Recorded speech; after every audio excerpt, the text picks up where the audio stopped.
Oh, ok, alors stop, excusez-moi, avant de commencer, c'est pas habituel que je débarque comme ça, de nulle part, je sais, mais on s'en fout, si ça vous intéresse pas, vous passez, y a pas de souci, pif paf pouf, y a ça à l'écran, quelque part, peut-être, je sais pas, peut-être même un peu partout, on n'en sait rien, on s'en fout, voilà, donc à la base, quand je me suis dit que j'allais faire cet épisode, je me suis dit, bon, ok, FNAF 2 et 3, ça va être un peu long par rapport au reste, mais y a pas de problème, au pire ça fera 45 minutes, tout ira bien.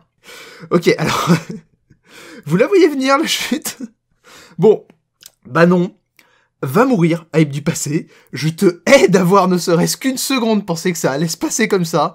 Non, parce que, du coup, j'écris le script, et puis j'écris, et j'écris encore, et je me rends compte que c'est long, alors du coup, je me dis, ah ouais, c'est long, merci Captain Obvious au passage.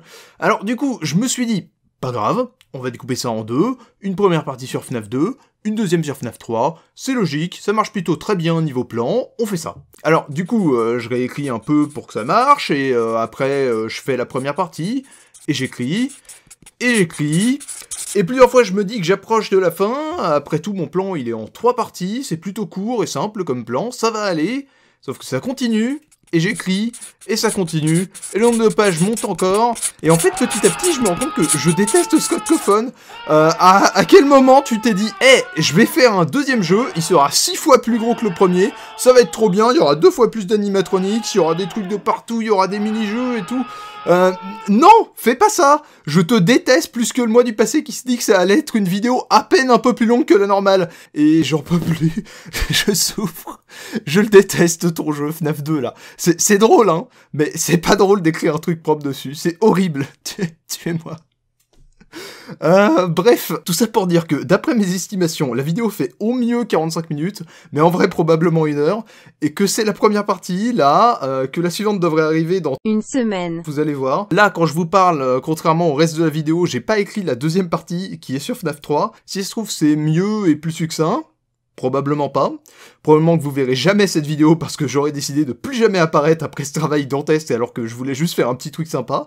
On verra bien. Je vous souhaite d'arriver à survivre jusqu'à la fin. Je sais que moi, je suis pas sûr d'arriver jusque là.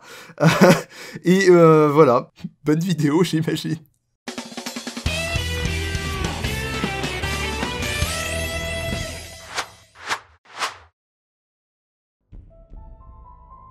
Mes amis, ici Captain Hype, et bien qu'oublié, démantelé et désactivé, bienvenue dans la suite de notre série sur les mystères de FNAF, redesigné, réactivé, mais toujours dysfonctionnel, et sans porte aussi. Vous l'aurez compris, aujourd'hui nous allons parler de FNAF 2 et 3. Et pour être plus précis, parce que c'est inhabituel, j'avais trop de choses à dire, j'ai divisé cette vidéo en deux, et donc aujourd'hui on va spécifiquement parler de FNAF 2, puis dans la seconde partie qui sortira dans une semaine. Notez-le sur vos calendriers. Une semaine. On continuera sur les conclusions qu'on aura faites jusque-là, et on les complétera en parlant de FNAF 3. Mais avant tout cela, petit rappel du concept de cette série au cas où, dans ces vidéos de théorie, nous essayons de résoudre le mystère que renferme la série de jeux Five Nights at Freddy's au fil de son évolution, car, comme on en a discuté dans la première vidéo, lien dans les fiches en haut à droite de votre écran, il n'a aujourd'hui plus rien à voir avec ce qu'il était en 2014.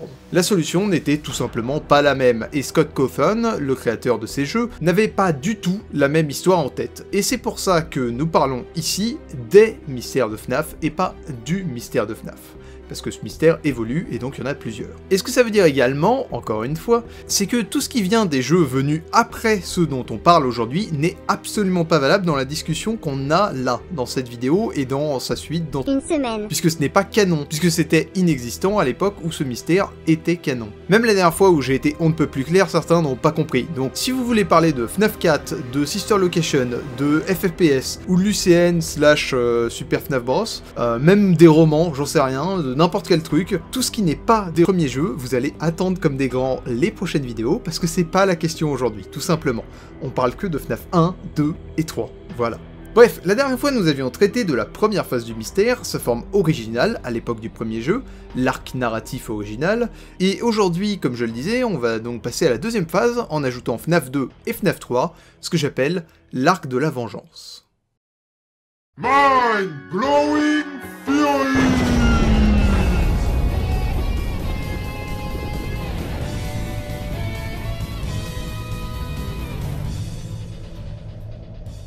Commençons par introduire les jeux que ça va contenir, à commencer par FNAF 2, et on commencera la deuxième partie de la même façon avec FNAF 3. Je vais surtout rester sur les bases pour le moment, donc vous étonnez pas si je dis rien d'incroyable, ou que je saute certains détails, je fais exprès pour qu'on en reparle par la suite. Nous disions donc, Five Nights at Freddy's 2 est sorti en novembre 2014, soit 3 mois à peine après le premier jeu, et nous place à nouveau pour une semaine de garde de nuit dans un restaurant de la compagnie Freddy Fazbear's Pizza. Durant les nuits, on retrouve les 5 animatroniques que l'on connaît bien, Freddy, Bonnie, Chica, Foxy et le fameux Golden Freddy, dans un état assez déplorable appelé les Withered Animatronics, j'y reviens, ainsi que de nouvelles versions de ceux-ci et plus encore. Tout ça dans ce qui est décrit dans le trailer du jeu et dans certains affichages dans le jeu lui-même comme un tout nouveau restaurant. Funguy, qui est de retour, le dit d'ailleurs lui-même. Hello and welcome to your new summer job at the new and improved Freddy Fazbear's Pizza. Et ce, après que le restaurant précédent ait été plus ou moins abandonné. Now, I want you to forget anything you may have heard about the old location, you know. Some people still have a somewhat negative impression of the company. That old restaurant was kind of left to rot for quite a while. Ceci permet de faire une petite parenthèse pour vous introduire au concept de version et de gamme d'animatroniques, parce qu'on va en avoir beaucoup par la suite. En effet, il y a 2 Freddy dans ce jeu, et c'est sans compter Golden Freddy qui en ferait un 3ème. Le Freddy que l'on connaissait déjà, et qui est maintenant en très mauvais état, est le nouveau, tout neuf, et il en va de même pour nos autres petits amis. On a donc pour habitude de les regrouper en différents groupes. Le groupe d'anciens animatroniques n'a pas vraiment de nom officiel. Ce sont les animatroniques de base, les seuls qu'il y a dans FNAF 1, et les Withered Animatronics, c'est-à-dire les animatroniques flétris, fanés, pourris en quelque sorte, dans FNAF 2. Mais au final, ce sont les mêmes modèles, donc il leur faudrait un seul nom. J'ai donc décidé de les nommer les Classical Animatronics, les animatroniques classiques. Le groupe de nouveaux animatroniques, quant à lui, est nommé Toy Animatronics, les animatroniques jouets, en raison de leur aspect plastique, puisque composé de Toy Freddy, Toy Bonnie, Toy Chica et Mangle, dont le nom signifie littéralement mutilé ou ravagé, et qui était plus que probablement nommé Toy Foxy avant que les enfants du restaurant ne s'amusent à le mélanger comme bon leur semble. They tried to remake Foxy, you know, but kids these days just can't keep their hands to themselves. The staff literally had to put Foxy back together at the end of every shift. Eventually they just stopped trying and left him as some kind of take apart, put back together attraction. Now he's just a mess of parts. I think the employees refer to him as just the Mangle. Pause. Alors, après recherche assez poussée, il semble y avoir quelques arguments venant de plus tard dans la série, indiquant que l'animatronique qui a donné Mangle s'appelait initialement Funtime Foxy. Le problème avec ça, c'est qu'encore plus tard dans la série, Funtime Foxy, ce sera le nom qu'on donnera à un autre animatronique, c'est-à-dire celui-ci. Ce sont, jusqu'à preuve du contraire, 2 animatroniques différents qui portent le même nom. Donc même si c'est pas forcément super juste, je vais continuer d'appeler l'animatronique qui est devenu Mangle Toy Foxy, même si, bon voilà. Ce sera plus simple, donc on va faire comme ça. On peut éventuellement ajouter à ce groupe Balloon Boy, ou Bibi, bébé, JJ, Gigi, comme vous voulez, et peut-être même la Puppet à ce point de la série, mais c'est pas aussi clair. Ceci ayant été précisé, je vais devoir dès maintenant traiter la question de quand ce jeu se déroule, un des débats les plus longs et importants de la communauté. Et pourtant, pour beaucoup, et moi y compris, l'un des plus ridicules car résolu de façon bougrement simple à vrai dire. Donc, je vais répondre en 2 parties. Là, je vais vous donner la réponse qu'on donne habituellement à cette question de quand le jeu se passe, et plus loin dans la vidéo, je reviendrai sur ce sujet pour y ajouter des éléments et préciser ma réponse, vous verrez. Bien, alors, contrairement à ce que vous pourriez penser si vous ne connaissez pas le jeu plus que ça, et à ce que la logique voudrait, FNAF 2 se passe avant FNAF 1. Je sais, c'est totalement contre-intuitif vu à tel point rien que le trailer du jeu appuyait que c'était la réouverture du restaurant après son abandon, à savoir que même la chanson un peu creepy chantée par des enfants au début de celui-ci n'est pas anodine, puisque c'était London Bridge is Falling Down, une chanson populaire anglaise sur la destruction et la reconstruction du London Bridge, et qui exprime une idée de futilité à tout cela malgré tout. Une métaphore de nos classical animatronics en somme. Et oui, également, ça signifie que les classical animatronics, justement, ont été en bon état à leur création dans le restaurant précédent mentionné plus tôt, puis se sont détériorés pour FNAF 2, et pour finir ont été réparés pour être à nouveau en plutôt bon état pour FNAF 1. Et vous verrez, ça a du sens quand même. À vrai dire, tout ce que cette ligne de pensée implique, ce n'est pas d'ignorer ces arguments qui disent qu'il y a eu un autre restaurant avant. Il y en a bel et bien eu un. C'est juste de dire que celui d'avant n'était pas celui de FNAF 1. c'en était un autre. Ou du moins, on verra. On va en reparler un petit peu plus loin. Et du coup, Scott a voulu nous mener en bateau avec une fausse piste à l'époque, c'est tout. La preuve de tout ça est assez simple. Dans le premier jeu, Fungi parle d'une certaine morsure de 1987 au passé, avant laquelle les animatroniques pouvaient librement se déplacer de jour. They used to be allowed to walk around during the day too, but then there was the bite of 87. Yeah. It's amazing that the human body can live without the frontal lobe, you know? Puis, ou avant, dans FNAF 2, on voit que l'échec que le garde que l'on joue obtient date justement de 1987. Et on sait alors justement de Fungi que les animatroniques se déplacent 2 jours à cette époque. They've spent a small fortune on these new animatronics. Facial recognition, advanced mobility. They even let them walk around during the day. On peut ajouter à ça que la dernière fois, on avait calculé la date de FNAF 1 avec le salaire minimal qui pouvait être payé à notre garde pour tomber sur 1992. Eh bien, sachez que si on fait le même calcul dans FNAF 2, on obtient un salaire minimal en 1987 qui correspond aux législations aux États-Unis à cette époque, validant probablement notre démarche et le fait que le premier jeu se passe bien 5 ans après le deuxième. Pour finir, en fin de jeu, quand le restaurant ferme, j'y viens, j'ai pas encore parlé de ça, il est précisé que les anciens animatroniques, les classical animatronics donc, vont être remis en état et être déplacés dans un nouveau restaurant, plus petit, ce qui correspond probablement à FNAF 1, et tout ça évidemment sans parler du fait que Fungi meurt dans FNAF 1 et semble aller plutôt bien dans FNAF 2. On peut déjà conclure un certain enchaînement d'événements sur une timeline de tout ça, puisqu'on sait qu'il y a eu le restaurant de FNAF 1, mais qu'avant cela venait le restaurant de FNAF 2, et qu'encore avant il y avait un autre restaurant Freddy Fazbear Pizza qui nous est pour le moment inconnu. Pour finir, on peut en ajouter encore un autre avant celui-ci qui est mentionné par Fungi comme ayant appartenu au premier propriétaire de la franchise et de Freddy, le Fazbear's Family Diner. We're gonna try to contact the original restaurant owner. I think the name of the place was Fredbear's Family Diner or something like that. It's closed for years though, I doubt we'll be able to track anybody down. Au fil de la semaine, alors que l'on résiste aux vagues d'animatroniques qui nous attaquent, Fungi va nous mettre à jour sur des problèmes que rencontre le restaurant. D'abord, de simples rumeurs, le 3e jour. Oh hey, before I go, I wanted to ease your mind about any rumors you might have heard lately. You know how these local stories come and go and seldom mean anything. I can personally assure you that whatever is going on out there, however tragic it may be, has nothing to do with our establishment. It's just all rumor and speculation, people trying to make a buck, you know. Our guard during the day has reported nothing unusual, and he's on watch from opening till close. Puis, de quoi mériter une enquête au restaurant quand même le 4e jour. Okay, so just to update you, there's been somewhat of an investigation going on. We may end up having to close for a few days, I don't know. I want to emphasize, though, that it's really just a precaution. Fazbear Entertainment denies any wrongdoing. These things happen sometimes. It'll all get sorted out in a few days. Just keep an eye on things and I'll keep you posted. Ce qui amène de fil en aiguille à une fermeture jusqu'à nouvel ordre du restaurant le 6e jour. Hello. What on earth are you doing there? Didn't you get the memo? The place is closed down, at least for a while. Someone used one of the suits. We had a spare in the back, a yellow one. Someone used it. Now none of them are acting right. Il se passe donc réellement quelque chose d'étrange autour des animatroniques qui deviennent agressifs envers tous les adultes. La conjecture étant que c'est leur système de reconnaissance de criminels pour la sécurité qui pose problème, et on reparlera de ce système de reconnaissance de criminels d'ailleurs. Étant donné qu'au final je vais garder tout ce qui concerne FNAF 3 pour la seconde partie, on va sauter la présentation générale de ce jeu pour se la garder pour dans quelques jours. Donc j'en ai quasiment fini avec la première partie de cette vidéo, et on va bientôt pouvoir parler de théories sur ce qu'il se passe vraiment, et trouver des réponses aux mystères général de cet arc de la série. Mais pour ça, je vais devoir faire 2 détours qui sont plus ou moins liés parce que je vais avoir besoin d'expliquer quelques concepts de storytelling nécessaires à ce que vous compreniez ce qu'il se passe. Le premier de ces sujets est le 3e jeu, ou le premier, qui compose cette phase de la série, c'est-à-dire FNAF 1, parce qu'il ne faut pas l'oublier évidemment. Le deuxième est la question suivante. Pourquoi je m'arrête à FNAF 3 dans cette vidéo et que je ne vais pas jusqu'à FNAF 4 ? Et du coup, pour répondre à tous les questionnements sur ces 2 sujets, je vais devoir parler du concept de retcon.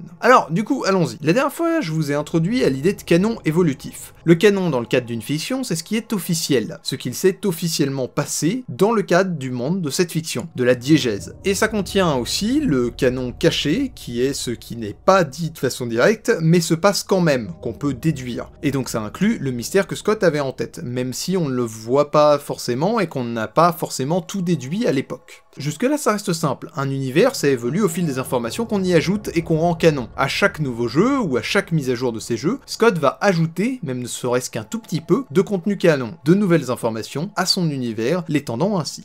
Le problème dans ce genre de démarche, c'est que ça peut amener à une sorte de dissonance. C'est-à-dire que parfois, volontairement ou non, Scott peut ajouter quelque chose au canon qui va entrer en conflit avec quelque chose qui avait déjà été dit, quelque chose de déjà canon. Pour prendre un exemple simplissime, imaginez que dans une œuvre, je dise qu'un personnage est gaucher, et que ensuite je fasse sa suite et que je dise qu'il est droitier. Probablement parce que j'ai oublié que j'avais déjà dit le contraire, mais peut-être aussi, pourquoi pas, parce que ça me plaisait pas au final, ou bien que je m'étais trompé la première fois, peu importe la raison. Eh bien, voilà une dissonance. On se retrouve à avoir un personnage qui a été décrit comme droitier et comme gaucher de façon canon. Les personnes qui suivent mes œuvres vont alors se demander quelle information est vraie, ou ne pas se le demander à vrai dire parce qu'on se fout plus ou moins de la main préférée d'un perso fictif, mais admettons juste pour l'exemple. Est-ce que mon personnage est droitier? Est-ce qu'il est gaucher? Quand c'est possible comme là, est-ce qu'il est les deux? En bref, quelle est la vérité ici? Et c'est là toute la question, parce que seul l'auteur peut répondre et clarifier la situation. Mais s'il ne le fait pas, il nous faut essayer de deviner ce qu'il aurait voulu et donc ses intentions. Et là, on peut débattre très longuement sur l'interprétation de l'œuvre. Une fois le potentiel débat passé, le plus souvent, si c'était une erreur, d'autant plus sans conséquences trop lourdes sur l'histoire, par exemple si mon personnage n'a jamais particulièrement besoin d'être droitier pour que l'intrigue avance, alors on peut simplement ignorer la potentielle modification du canon et rester sur ce qui avait été établi depuis le début. Mais dans la plupart des cas, on doit faire ce que l'on nomme un retcon, ou une continuité rétroactive. On va imaginer que la seule information jamais donnée a été la nouvelle information. Ici, on va imaginer que depuis le début, j'ai toujours dit que mon personnage était droitier et jamais gaucher. Même si c'est pas le cas, en vrai, je l'ai dit qu'il était gaucher. Mais on va faire comme si je l'avais jamais fait, parce que c'est supposément ce que je voulais dire en fait. Et la raison pour laquelle je vous parle de tout ça, c'est que, mon dieu, FNAF est un tas de retcons montés les uns sur les autres, au point où, même en le voulant et en bossant là-dessus pendant des semaines, je ne pourrai jamais tous vous les citer. On pourra alors critiquer l'écriture de piètre qualité de Scott pendant des jours, c'est clairement pas son fort, mais c'est pas du tout le sujet, et ça tombe bien, il est plus malin pour ce qui est de planquer cette écriture et d'en faire un mystère, ce qui, pour le coup, est notre sujet. Et justement, dans ce cadre, la structure même de cette série de vidéos que je fais se base sur ces retcons. En gros, quand je dis que FNAF 1 avait un mystère à résoudre et que ce mystère a changé par la suite, c'est qu'il a été étendu et ou retcon. Ce n'est plus le même mystère, et sauf dans le cas très précis où les conclusions auxquelles il menait restent toutes justes, ce qui n'est jamais le cas ici en vrai, mais pourrait l'être théoriquement, le mystère et donc ce qui est canon a été modifié. Pour faire simple, généralement, je découpe la série en phases aux endroits où il y a eu des retcons. Pour revenir à ce pourquoi je vous parle de tout ça, ça a deux conséquences, et vous l'avez deviné, ça va avec les deux sujets dont je voulais parler autour de ce concept. La première, c'est que s'il y a eu des retcons, toutes les conclusions que l'on a faites dans la vidéo précédente ne sont plus forcément valables, et donc il va falloir à chaque fois qu'on discute de ce qu'on garde de nos conclusions des vidéos précédentes. Du coup, dans ce cadre, le plus simple je pense, c'est que vous considériez que tout ce qui a été dit précédemment reste vrai jusqu'à ce que je dise le contraire. Comme ça nous évite de reprouver la même chose à chaque fois. Par contre, ça veut dire qu'il faut que vous suiviez un peu plus, malheureusement. Et ça tombe particulièrement bien ici parce que la coupure entre FNAF 1 et FNAF 2 et 3 est la seule qui n'est pas totalement due à des retcons. En fait, c'est celle qui s'approche le plus d'une simple extension du lore, même s'il va y avoir quelques cas particuliers, par exemple le fait que le tueur soit censé être en prison et autres, ce qui reste possible, mais complique trop les choses pour rien au final. C'est une piste d'intrigue que Scott n'a jamais empruntée finalement, et qu'il a probablement oublié depuis. Donc autant l'oublier plus ou moins dès maintenant, voilà, comme ça on simplifie la tâche. Du coup, quasiment tout ce qu'on a dit la dernière fois reste valable pour le moment et on discutera de ce qui est nécessaire plus loin. Mais gardez bien en tête qu'entre deux vidéos, pas entre deux parties de vidéos comme entre aujourd'hui et dans une semaine, entre deux phases de la série telles que je l'ai découpée, quasiment toutes les infos dites précédemment sont à remettre en question dans notre méthodologie. Et même si je ne vous en parle pas directement, sachez que moi, de mon côté, je l'ai fait, et que je vous invite à le faire vous-même si vous voulez être rigoureux et théoriser à partir de ce que je dis. La seconde conséquence, c'est qu'il va falloir que je vous prouve l'existence des deux zones de retcon qui délimitent la phase dont on parle sur le moment. Sinon ma vidéo n'a pas vraiment lieu d'être en fait. Pour ce qui est de la coupure entre le premier jeu et ces deux suites, c'est assez simple. On sait parfaitement bien que Scott ne prévoyait pas de faire d'autres jeux FNAF après le premier, avant que ça ne fonctionne très bien. À vrai dire, il est fort probable qu'il ne comptait plus faire d'autres jeux après celui-ci. Donc du coup, il ne prévoyait pas du tout toutes les extensions faites au mystère par la suite dans l'original. La coupure est donc logique. Pour ce qui est de la coupure entre FNAF 3 et FNAF 4, ça va être bien plus discutable. C'est moins naturel et je vais devoir en convaincre certains du coup. La zone de retcon à cet endroit est celle que je nomme personnellement le Shift 87-83. Je vais beaucoup en parler aujourd'hui, mais je m'étendrai pas beaucoup plus sur les détails puisque je vais vous les garder pour la prochaine partie, donc quand on parlera de FNAF 4. Surtout que j'ai pas de temps à aborder le sujet des morsures dans les détails au final pour le moment. Mais pour faire simple, avant FNAF 4, et on l'a déjà vu, on parle toujours d'un désastre nommé la morsure de 87. Et on va le voir, on lui attribue un certain nombre de caractéristiques associées, en particulier un anniversaire lié à Golden Freddy qui a mal tourné, pour vous teaser un peu la fin de cette partie et la partie 2 de cette vidéo. Cependant, dans FNAF 4, tous ces éléments se retrouvent toujours associés à un drame qui est une morsure, mais qui cette fois-ci se déroule clairement en 1983 et non en 1987, avec quelques ajouts supplémentaires. Et à partir de là, on ne parle plus jamais d'une quelconque morsure en 1987 dans aucun média lié à FNAF. Même dans l'univers alternatif des livres, tout est en 83. Encore une fois, je le justifierai bien plus proprement la prochaine fois. Mais du coup, à moins que Fungi soit complètement dégénéré et se soit planté de date dans le premier jeu, et que les quelques indices flous de FNAF 2 soient totalement à côté de la plaque, il y a eu un retcon ici après FNAF 3. Scott a pris la morsure de 87, a fait clic droit, copier, puis clic droit, coller en 1983, dupliquant l'événement et changeant la signification de ce qui lui est lié, tout particulièrement Happy is Dead dont on parlera dans la deuxième partie. Oh, et simplement, pour vous justifier qu'il n'y a pas de coupure entre FNAF 2 et 3, c'est simplement qu'aucune info ne vient en réel conflit avec une autre. Donc il se complète et il est fort probable qu'à partir du moment où Scott a décidé de faire un deuxième jeu, il a décidé immédiatement d'en faire un troisième aussi. Peut-être qu'il y a une coupure entre les deux, mais elle est vraiment mineure, donc ça devrait pas gêner de toute façon à la compréhension de ces deux parties de vidéo. Voilà, je pense que maintenant on est totalement au clair, alors on va enfin pouvoir passer à la couche cachée d'informations dans ces jeux pour comprendre et résoudre le mystère qui s'y tapit. Et cette couche cachée, c'est ce que l'on nomme les mini-jeux. Ceux-ci étaient totalement absents du jeu original, mais vont, à partir de là, avoir une importance assez capitale dans la franchise. Ils prennent la forme de jeux au graphisme digne d'un bon vieil Atari, plus ou moins cachés, mais ayant comme point commun de toujours porter un sens dans le mystère profond des jeux. Ils sont souvent la source principale de réponse à nos questionnements donc. FNAF 2 possède un seul groupe de mini-jeux, alors que FNAF 3 en possède deux, on en reparlera dans la partie suivante. Coucou les poulets. Fort bien.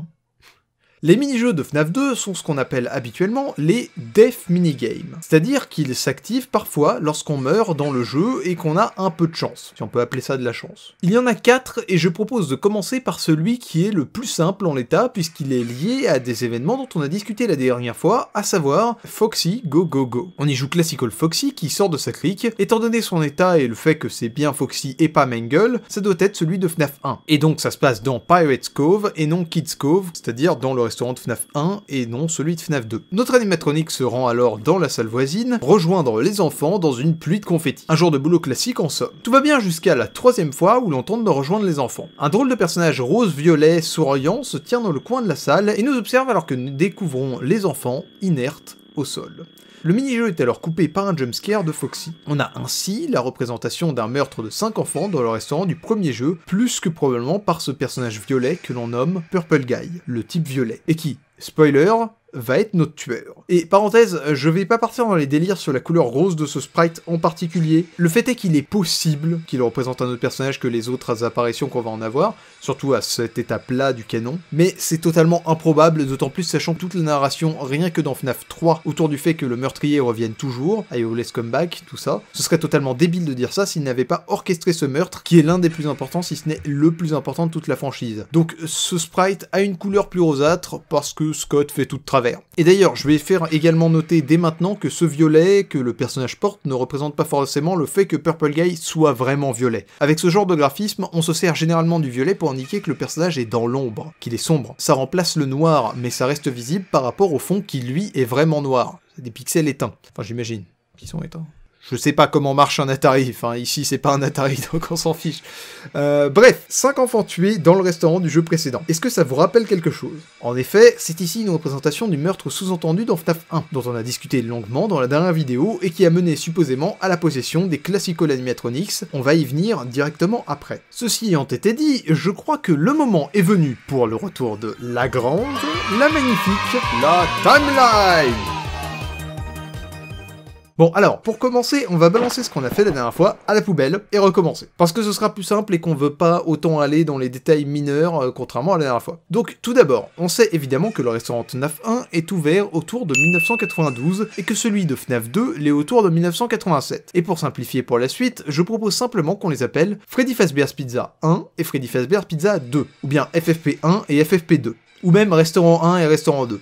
Voire même, si vous voulez, Resto 1 et Resto 2. Bon, en gros, j'y mets les chiffres des jeux auxquels ils sont associés. Si vous voulez appeler ça Pêche Melba 1 et Banane Flambée 2, vous faites ce que vous voulez. Quoi? Oui, j'ai faim. Il est très exactement midi 6, là.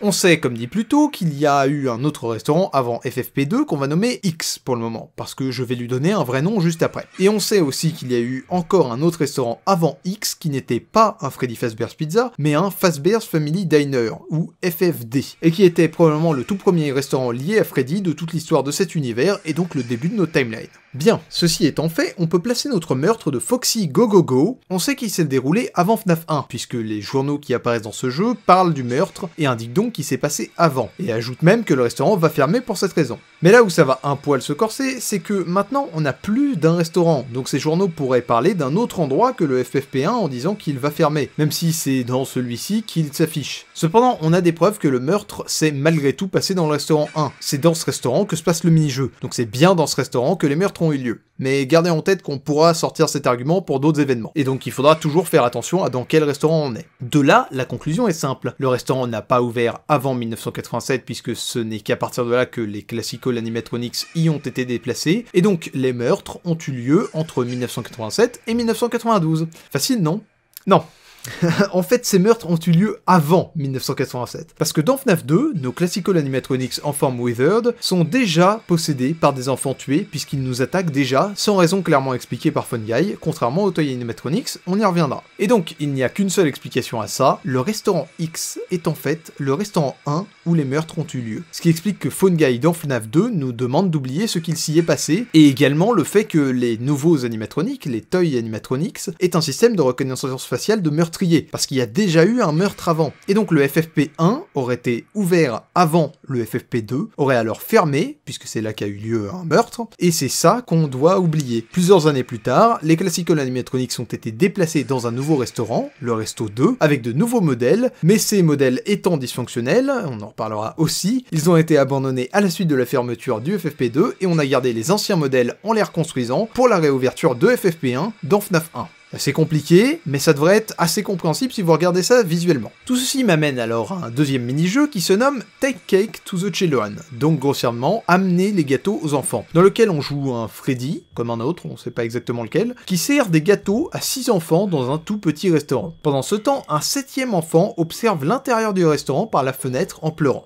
On entend également une voix éplée en anglais, Save him, ou Sauve-le en français. Après un petit moment, une voiture violette apparaît à l'extérieur, en sort un homme violet, notre Purple Guy. Il semble alors tuer le 7e enfant avant de repartir. Un jumpscare de la Puppet, l'un des animatroniques de FNAF 2, a alors lieu. Étant donné le jumpscare lié à ce mini-jeu et le lien de cet enfant avec le fait de pleurer, il est assez logique de penser que c'est l'enfant qui possédera la Puppet, un animatronique qui n'en est pas vraiment un et qui n'aurait aucune vraie raison de se déplacer sans ça, et qui a d'ailleurs des sortes de larmes en dessous de ses yeux aussi. Si on ajoute à cela la taille de la salle, qui est assez minuscule, avec un seul animatronique visible, on peut conjecturer en plus que tout ceci se passe dans le premier restaurant qui nous est connu, c'est-à-dire le Fazbear's Family Diner, en tout début de timeline. Parce que son nom semble indiquer que c'est le type de restaurant assez classique et familial qui est assez petit, voilà.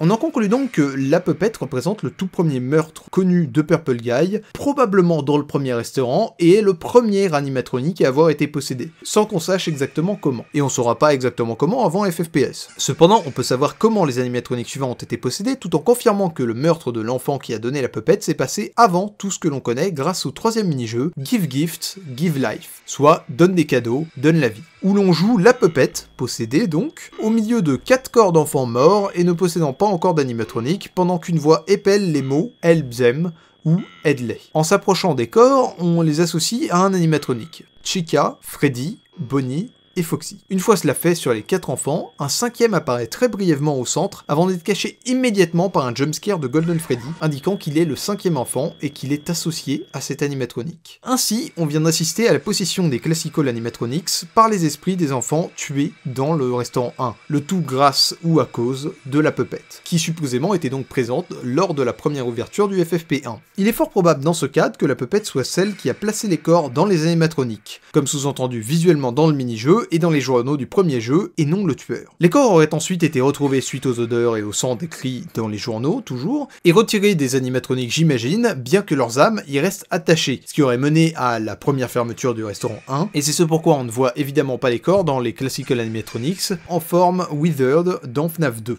On peut probablement également aligner ça avec les cinématiques entre les nuits dans FNAF 2. On y contrôle une sorte de caméra à l'intérieur de Classical Freddy, entouré de Bonnie et de Chica sur la scène du restaurant 1. Dans la première cinématique, au lancement du jeu, tout semble bien aller. Puis entre la nuit 2 et la nuit 3, Bonnie et Chica nous regardent indiquant qu'ils sont possédés, j'imagine. Entre la nuit 3 et 4, on fait face en plus à Golden Freddy, lui aussi possédé. Et pour finir, entre la nuit 4 et la 5e nuit, c'est la puppet, présente car on est à la première ouverture du restaurant 1, pas à sa réouverture pour FNAF 1, qui nous regarde fixement, indiquant probablement la possession de Freddy. Il y a d'autres interprétations à ça, mais je pense que celle-ci marche pas mal, et de toute façon les autres vont plus ou moins dans ce sens-là aussi. Bref, pour finir, il nous reste le dernier mini-jeu de FNAF 2, Save Them, ou Sauve-les, dans lequel on joue Classical Freddy dans le restaurant 2, alors qu'une voix épelle le nom du mini-jeu. Ceci conclut une sorte de trinité formée par les 3 derniers mini-jeux dont on a parlé jusque-là, et composé de sauve-le, aide-les et sauve-les, indiquant que quelqu'un veut que nous combattions contre les vœux du tueur pour aider ses victimes. Cette personne étant plus que probablement l'âme du premier enfant tué, celle de la puppet,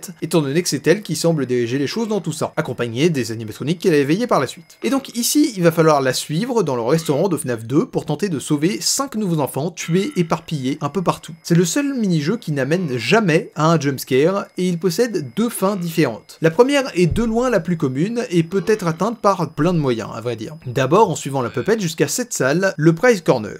Sinon, en touchant l'un des corps inertes, ou bien en se baladant trop longtemps dans le restaurant sans suivre la puppet, voire même en se baladant sans suivre la puppet et en croisant par hasard Golden Freddy. Cette fin résulte simplement en un retour à l'écran titre avec des lignes parasites rouges à l'écran. Tous ces moyens qui mènent à cette même fin n'ont rien en commun à vrai dire, si ce n'est qu'ils montrent simplement la scène aux joueurs. 5 enfants ont été tués dans le restaurant de FNAF 2, en plus de ceux qu'on avait déjà dans le FFP1, et on sous-entend très fortement que la puppet veut que nous, c'est-à-dire le groupe qui forme, elle et les Classical Animatronics à qui elle a donné la vie, les aidions. Mais justement, il y a une autre issue à ce mini-jeu. Très rarement, Purple Guy va apparaître avec un drôle d'objet en main, dont on reparlera plus tard, et nous poursuivre. S'il nous touche, le mini-jeu prend fin, mais cette fois-ci, avec des lignes parasites bleues et le texte « You can't », tu ne peux pas, en bas à gauche de l'écran. Ceci fait donc évidemment directement réponse à la phrase « Sauve-les » qui est associée au mini-jeu. En effet, on ne peut pas sauver les enfants, ils sont déjà morts, et du coup, la puppet va probablement faire la même chose qu'avec les meurtres précédents. Elle va donner un refuge aux âmes de ses enfants dans les animatroniques qu'elle a à sa disposition. À vrai dire, elle se dirige vers ce qui est littéralement un cadeau géant en fin de mini-jeu, les cadeaux étant associés à la vie via le mini-jeu Give Gifts, Give Life, thématiquement en tout cas. Et donc, supposément, Funguy a au moins partiellement tort lorsqu'il dit que les Toy Animatronics ont un problème avec leur système de reconnaissance faciale vu leur comportement.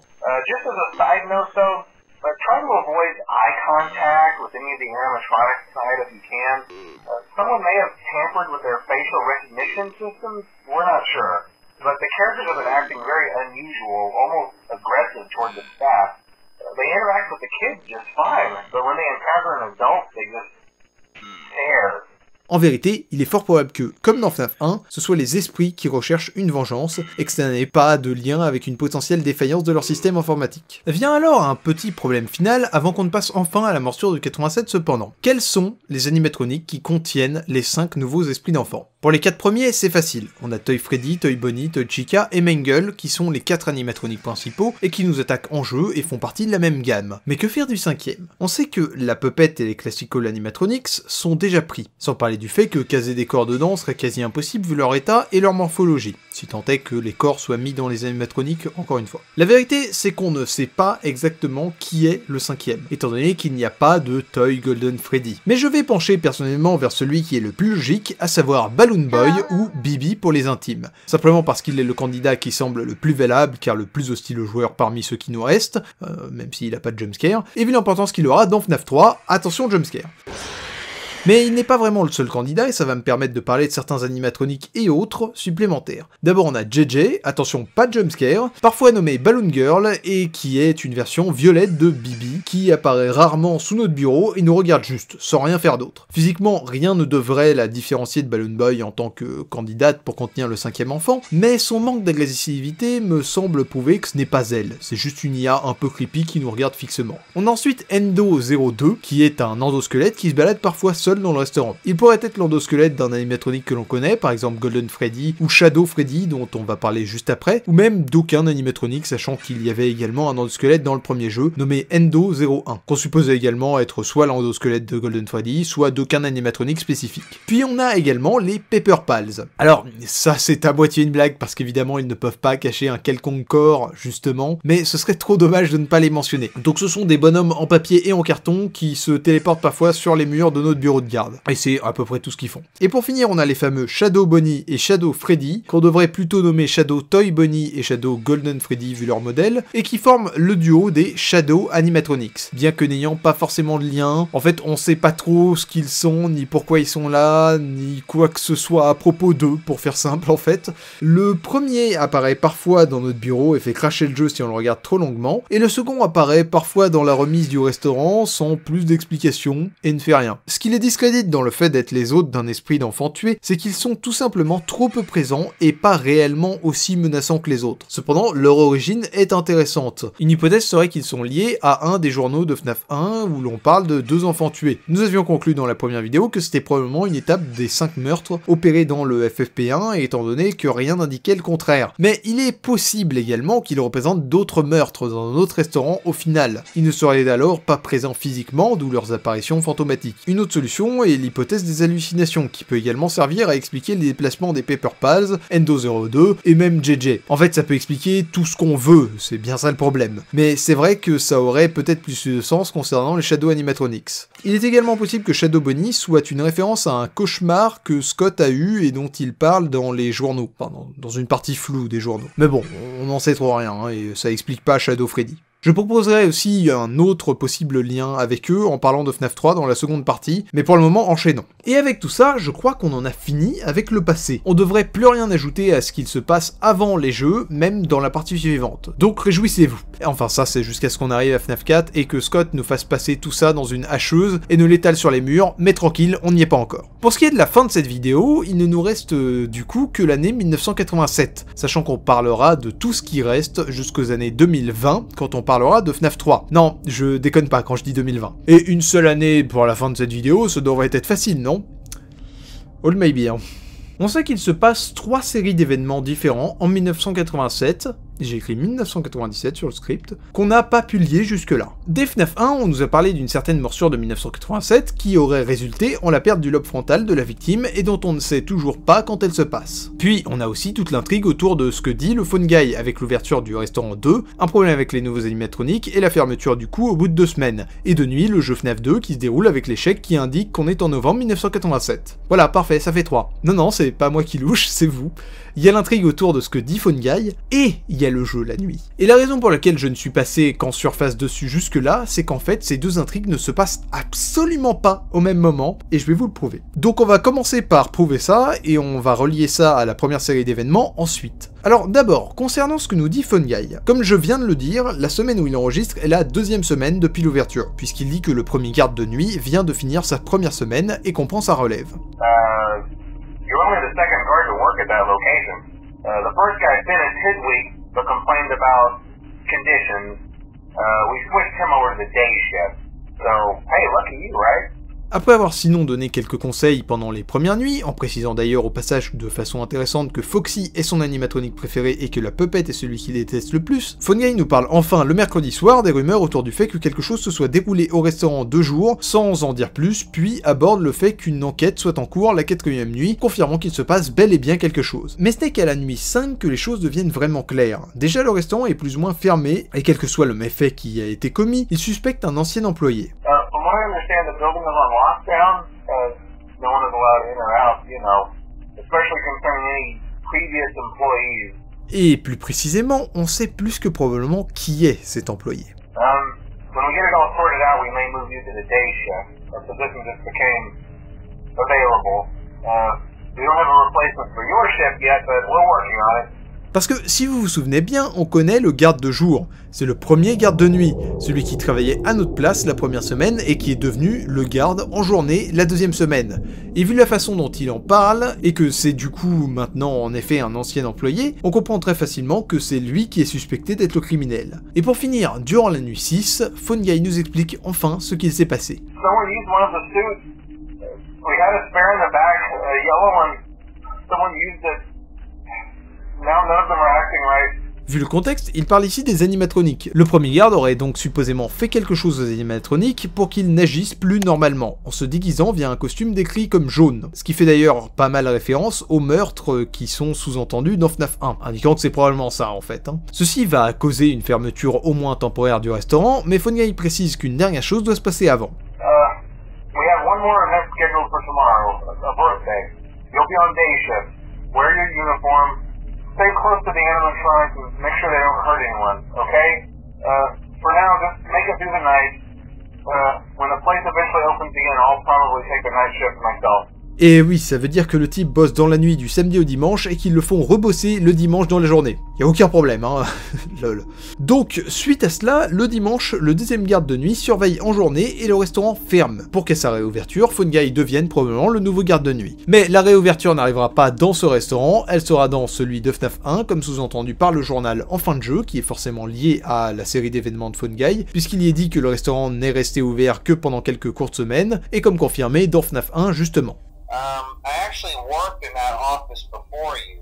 I'm finishing up my last week now, as a matter of fact. Bon, ça c'était pour ce que dit PhoneGuy, maintenant comparons ça aux grands événements qui se déroulent en jeu durant FNAF 2. À savoir, pas grand chose en fait. Il se passe rien de bien passionnant au long terme quoi. Les animatroniques nous attaquent, le restaurant est là, et ah si, il y a un garde vu qu'on est là. Il y en a même 2 en fait. On joue un certain Jeremy Fitzgerald pendant les 6 premières nuits, puis il disparaît soudainement sans raison pour laisser sa place à Fritz Smith pour la Custom Night, qui joue le même rôle que dans FNAF 1. Et ensuite il est viré direct pour avoir trafiqué les animatroniques et pour mauvaise odeur. Ça rappelle des souvenirs. Et c'est tout ce qu'on sait. Mais déjà il faut dire que ça correspond pas mal à ce que dit PhoneGuy simultanément. Jeremy disparaît soudainement après la nuit 6 parce qu'il est passé de la garde de nuit à la garde de jour. Et ensuite Fritz prend le relais pour la garde de nuit juste après l'anniversaire le dimanche. Si tant est même que la Custom Night soit canon. Et ça marche plutôt pas mal, si on s'arrête là. Parce que, comme je l'ai dit, je pense très sérieusement que tout ceci ne se passe pas du tout au même moment. Pour être plus précis, le jeu se passe bien après les enregistrements de PhoneGuy. C'est une idée qui semble assez délirante dite comme ça, mais certains points clés indiquent cette direction, et c'est à vrai dire une théorie qui était plutôt très courante quand FNAF 2 était encore d'actualité. Et ensuite on l'a totalement oublié. Me demandez pas pourquoi, de toutes les recherches que j'ai faites, j'avoue que je comprends pas vraiment pourquoi on l'a oublié. Elle était probablement pas très importante, voilà, c'est tout. Et le premier problème vient de la première ligne de texte de PhoneGuy dans ce jeu. Hello and welcome to your new summer job at the new and improved Freddy Fazbear's Pizza. Bienvenue dans votre nouveau job d'été Summer job. en novembre. Est-ce que je suis le seul que ça choque? Et non, au passage, pour les petits malins, même dans l'hémisphère sud, novembre n'est pas en été. Mais bon, imaginons que ce soit une simple erreur et que Scott ait modifié la date sur l'échec au dernier moment pour que ça donne une semaine avec un vendredi 13, ce qui est plutôt cool, en plus d'être la semaine la plus proche de celle du premier jeu au niveau des dates. À ce moment-là, dans ma théorie, ça voudrait dire que Jeremy et Fritz ont au final travaillé pendant la semaine dont parle PhoneGuy, et donc on joue quelqu'un d'autre beaucoup plus tard. Ce qui marche tout aussi bien, mais il faut alors se tourner vers d'autres indices pour le prouver, vers le restaurant lui-même en fait. On y passe toute la semaine, et pourtant il y a des détails qui peuvent nous échapper très facilement. Tenez, regardez. Non, vous voyez rien? Bon, ça c'était la salle principale le lundi. La voilà le mardi. Non? Le mercredi alors. Le jeudi? Le vendredi? Samedi? Et dimanche. Vous voyez rien, hein? Moi non plus. Parce qu'il n'y a rien à voir. Et c'est bien le problème. Le restaurant ne bouge pas d'un poil. Mais pas comme dans FNAF 1 où c'était rangé et supposément les employés rangeaient tous les soirs pour le lendemain. Ici c'est du genre, tout est resté comme figé dans le temps, comme si plus personne n'était présent dans le restaurant à part nous. Tous ces objets laissés en plan, les animatroniques se baladant dans la pénombre abandonnés à la rouille et à la poussière, une flaque au sol qui ne sera jamais épongée et qui reste à jamais accompagnée d'un panneau d'avertissement que personne ne lira plus, des murs cédés à la crasse dans un restaurant qu'on nous dit avoir seulement 2 semaines, mais qui est plus sale qu'un autre, ouvert et fermé plusieurs fois depuis des années. Et pour finir, des décorations symboles d'une autre époque, témoins d'un anniversaire, un dernier anniversaire, le dimanche, juste avant la fermeture définitive d'un restaurant. We have one more event scheduled for tomorrow, a birthday. Et c'est là que ça prend tout son sens. Si le restaurant semble avoir été abandonné avec des décorations d'anniversaire, c'est parce qu'il l'a vraiment été. Fungi nous dit qu'il a fermé juste après un anniversaire. Et donc, nous jouons après cet événement parce que l'on voit les décorations d'anniversaire laissées en plan. Et on joue pas pendant la semaine qui mène à la fermeture décrite par Fungi, on joue plus tard, probablement pour surveiller les animatroniques en attendant de les déplacer et abandonner véritablement. Étant donné que le restaurant 2 n'a certainement jamais rouvert, vu que le journal disant que ça n'arrivera probablement pas, arrive en conclusion de la semaine décrite par téléphone. Ainsi, FNAF 2 se passe quelque part fin 1987, alors que l'ouverture du resto 2 pour 2 semaines a eu lieu aux environs du 3e quart de cette même année. Plus précisément en novembre et en été respectivement si nous jouons bien les gardes décrits par l'échec. Et vers décembre 1987, voire 1988 ou plus, et en novembre 1987 sinon.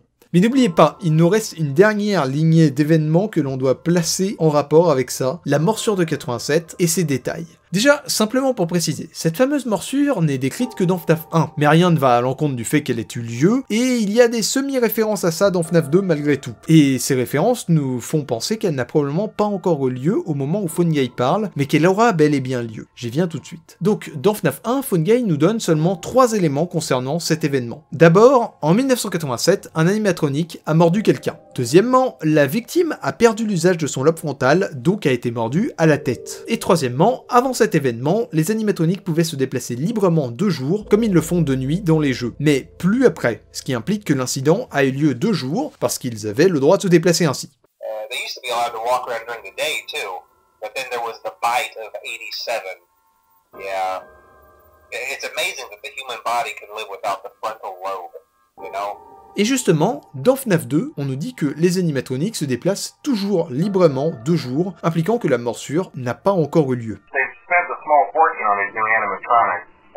Facial recognition, advanced mobility, they even let them walk around during the day.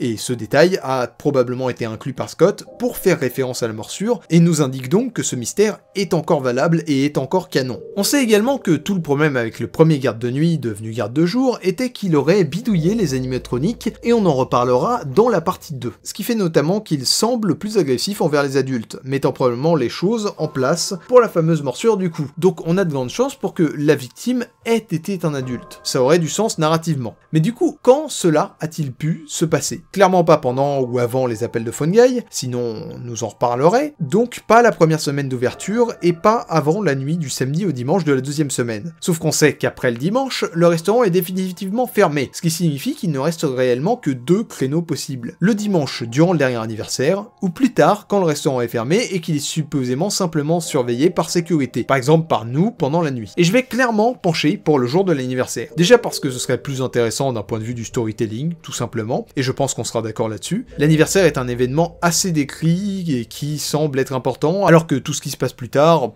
pas vraiment. Surtout que ça ne peut pas arriver pendant une de nos nuits de surveillance, puisqu'elles sont justement de nuit, et que la morsure est supposément de jour. Donc Scott a tout à gagner à placer cette morsure de 87 le jour de l'anniversaire, plutôt que plus tard. Et ensuite, tout simplement, parce que ça a plus de sens. Ça explique des choses. Pourquoi tout a été laissé en plan sans que rien ne soit emballé plus que ça? Pourquoi Fungi semblait avoir de l'espoir que ce restaurant, le FFP2, ne rouvre, mais qu'au final, ça n'arrivera pas? Pourquoi la morsure semble être un événement assez populaire, vu la façon dont on parle de FNAF 1, ce qui aurait peu de sens avec un événement assez clos comme la morsure d'un employé seul qui surveillait un restaurant abandonné, plutôt qu'un drame avec du public présent, etc. Et avec ça, maintenant qu'on sait quand ça s'est passé, on en revient à la question de base qu'on avait au final dans la dernière vidéo. Qui a mordu ce jour-là? Qu'est-ce qu'il s'est passé exactement? Qui était la victime? C'est un groupe de questionnement absolument central. C'est pour ça qu'ils reviennent tout le temps. Les morsures sont réellement des événements clés que Scott souhaite rarement rendre très précis, et c'était la seule chose autour de laquelle tournaient les 4 premiers opus de la série. Ainsi, la dernière fois, nous avions conclu que la victime était probablement un enfant mordu par Golden Freddy, et qui viendrait ensuite à le posséder, d'où les fameux messages « It's me ». Mais comme dit lorsque j'ai parlé des retcons, la solution de FNAF 2 n'a pas à être la même. Scott peut avoir changé d'avis, et la plupart des connaisseurs le savent. La solution la plus courante concernant FNAF 2 est bien différente de Golden Freddy. Ainsi, j'ai 2 propositions de solutions à ce mystère de la morsure au final. Une dans la lignée de ce qu'on a dit sur FNAF 1, et une autre dans la lignée de ce qui est le plus couramment accepté pour FNAF 2. Mais je vais aller dans l'ordre des choses, et on ne va pas brûler les étapes, donc allons-y pas à pas. Déjà, qui était la victime? Je l'ai dit il y a quelques minutes à peine, FNAF 2, à travers Fungi, semble construire de plus en plus l'idée que les animatronics sont spécialement hostiles aux adultes au fil de la semaine.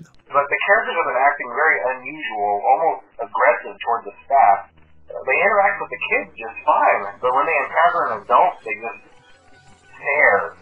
Je ne pense pas que ce soit pour nous que le jeu dit ça. Ce que j'entends par là, c'est que nous, on sait déjà très bien que notre personnage, un adulte donc, est en danger la nuit. On se fait attaquer depuis le début, pas besoin de le repréciser, vers la fin du jeu qui plus est. C'est pour la morsure que Scott nous dit ça. Il amène sur la table le fait que la victime est donc un adulte. Mais quel adulte? À vrai dire, on ne connaît qu'un seul adulte à cette époque-là, mais on sait parfaitement qui il est, comme par hasard, là au bon moment. Le deuxième garde, peut-être Jeremy Fitzgerald selon l'échec à nouveau, celui qui surveille de nuit entre le 1er et le 6e jour, et qui est déplacé à la surveillance de jour spécialement pour l'anniversaire, et à qui Fungi dit justement de Stay close to the animatronics. rester proche des animatroniques. Make sure they don't hurt anyone, okay? Failure.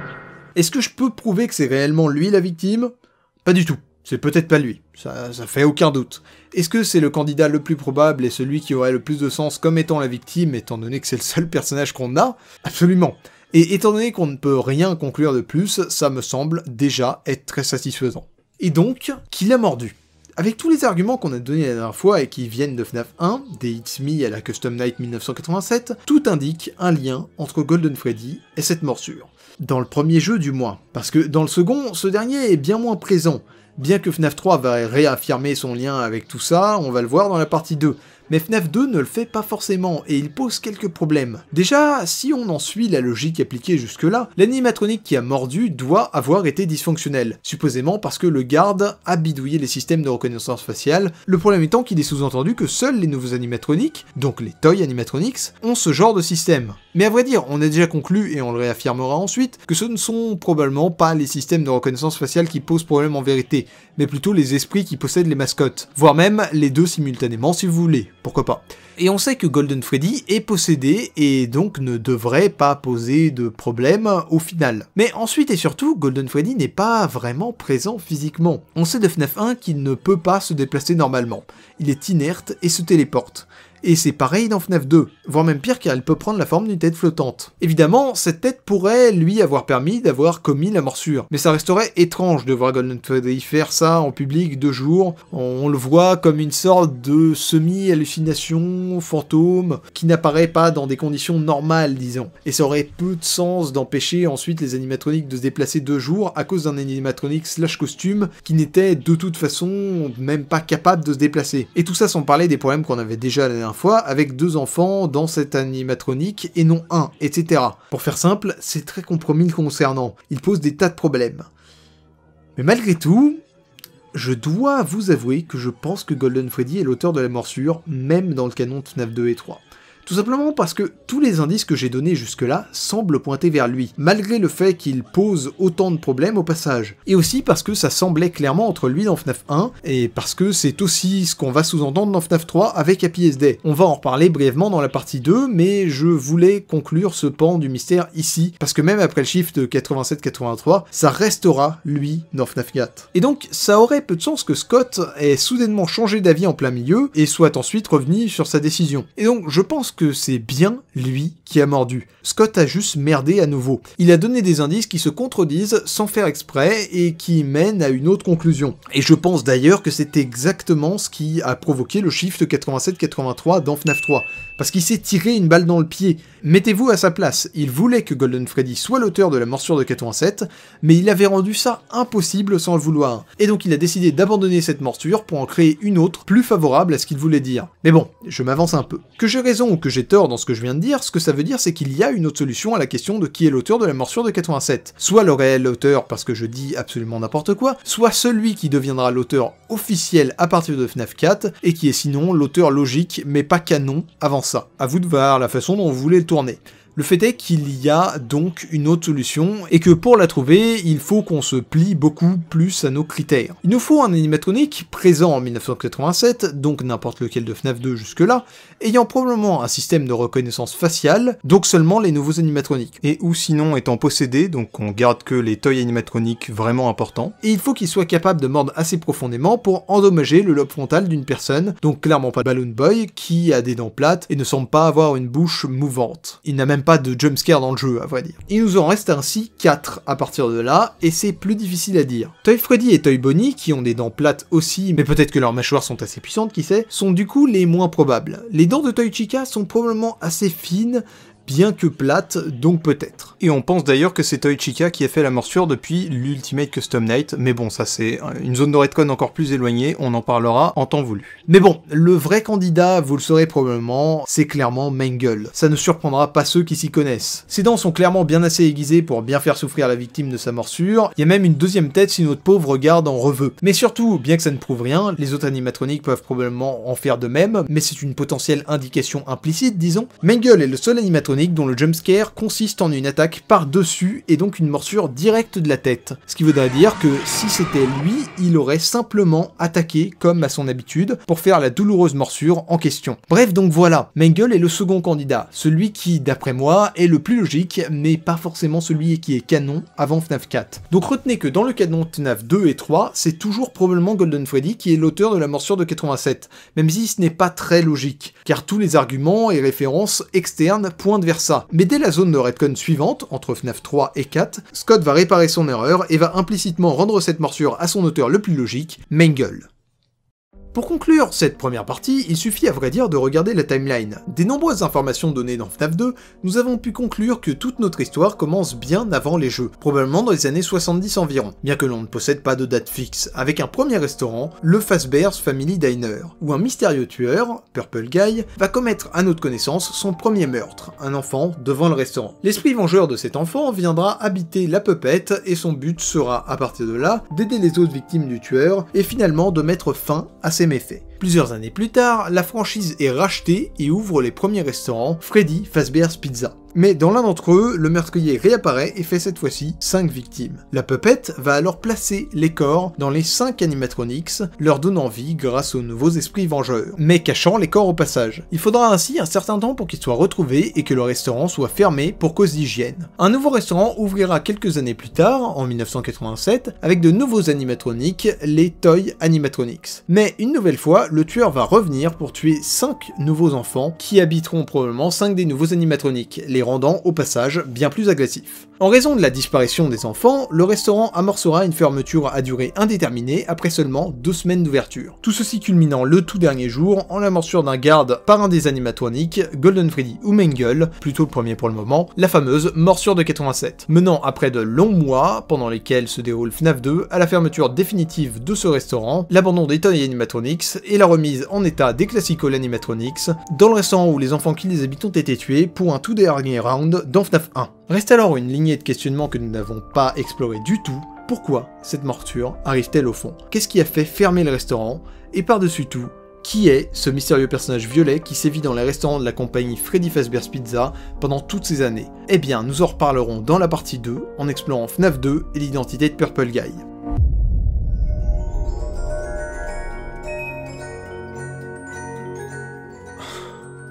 Et ce script était une horreur à enregistrer.